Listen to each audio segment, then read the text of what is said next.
If you haven't subscribed or followed me on Instagram, it's ABQ, Jason Rigby. Encourage you to follow me on there. I do a lot of personal things on there, books I'm reading, other podcasts that I'm listening to, quotes that I love. So I encourage you to follow me on that. You can DM me anytime. More than happy to. If you have a question or a comment or anything, a book you recommend, would love to be able to.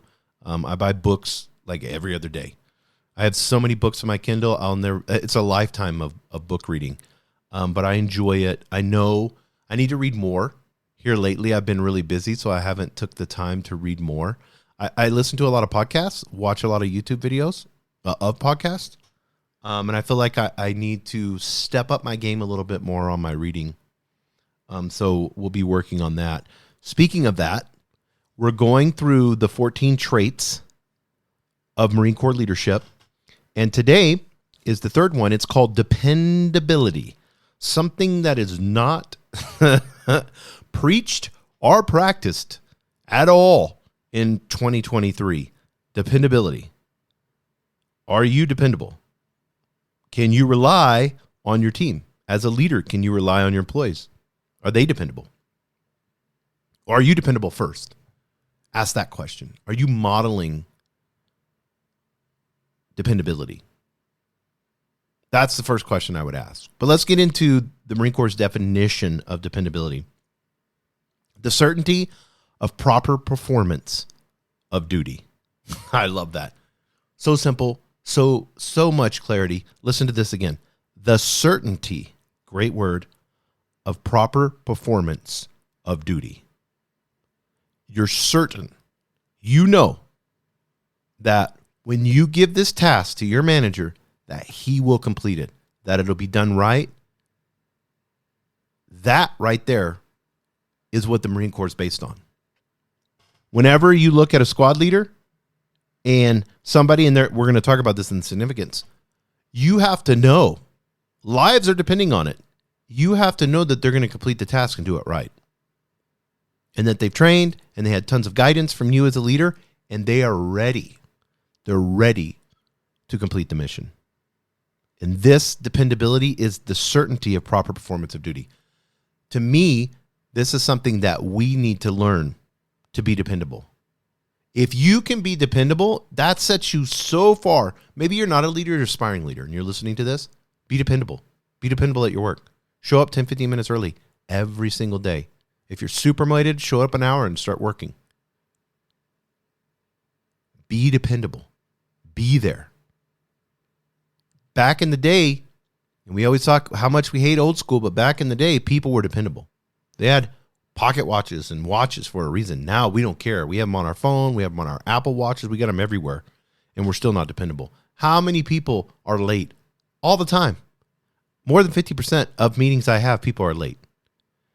Make it a practice to be early. Be 5 minutes early on that Zoom call every stinking time. Pretend if the meeting's at 10, pretend it's at 9:55 and be on there waiting for them to pop on. That's dependability. It's the certainty of proper performance of duty. Are you certain that every day you show up like you should? Are you disciplined enough to be dependable? That's my question to you. Because if you practice dependability, those around you will be influenced by it. And this isn't bullshit. That you're setting the standard as a leader. You set the standard high. If you're just letting people be undependable all the time, oh yeah, I had this and this is going on and I wasn't able to complete the task, but I think I can get it done by next week. That right there, that shit's got to be nipped in the bud. You don't have to be an asshole with it. What are you going to do? You're going to address it. You're going to coach them. And so how do you handle that? I always do coaching sessions all the time. So somebody's kind of like that with you. One, you've allowed them to have that attitude towards you as a leader.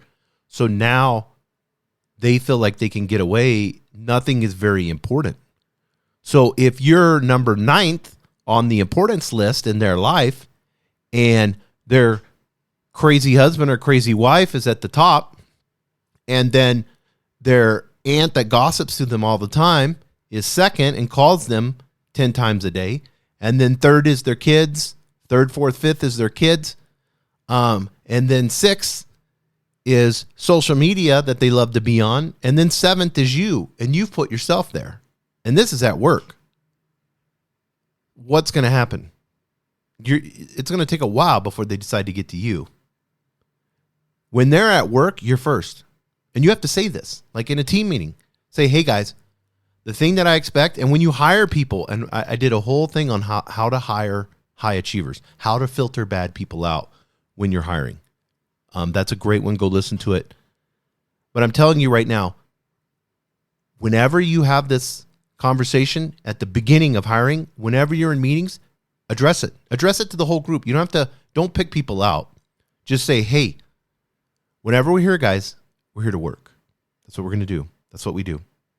We all take pride in our work. We love what we do. When one of us is goofing off or not getting the projects done, guess what happens? It hurts all of us. It hurts me as a leader, and it's not being very responsible, and it's not being responsible to the other teammates. That's a conversation that you have to have. If it still progresses, you need to have a coaching session with them, bring them in, and ask them, why is work not a priority to you? Ask the question, why is work not a priority to you? Well, I've got this, and I've got so many. Well, if work is not a priority to you, and you need to take care and get these other things done, I feel like I need to be able to release you right now to allow you to be able to accomplish those things. Release, what does that mean? You're going to fire me? No. I'm not going to fire you. I'm going to let you go so that you can go do the things that you need to accomplish. I've used that so many times. They're like, well, that's firing. It's like, I'm not firing you because I don't like you. Firing is this negative word. We're not talking about that. I'm releasing you. It's hurting you here being at work when you have so many things personally that you need to handle. You need to take the time to go handle those. That's what you need to do. See that conversation? Totally different. And they're going to look at you like, no, I can. Oh, what happens? All of a sudden you get up on the priority list. No, I've been, and then say, well, here's the conversation we need to have. If you're going to continue to work here, when we come here, whether we're at home working or whether we come here, the priority is communication with your team, with your leaders, with those around you, having a conversation with them and putting them first above social media, above your phone. The drama that you have, if you're going to handle both the drama that you have, you cannot handle it at the workplace. If you need more time, I'll be more than happy to let you go. We can leave on great terms. And once you get that handled, if you'd like to come back, we can have that conversation maybe a few months, 6 months, a year later. You see? And you're like, well, that's just so mean. No, it's not. It's being clear. It's having clarity because you need dependability from your employees. Definition, the certainty of proper performance of duty. Significance. In these Marine Corps traits, we have definition, significance, and example. Significance, the quality that permits a senior to assign a task to a junior with the understanding that it will be accomplished with minimum supervision. If you're micromanaging as a leader, you're killing yourself, literally. Physically, mentally, emotionally, spiritually, you're killing yourself.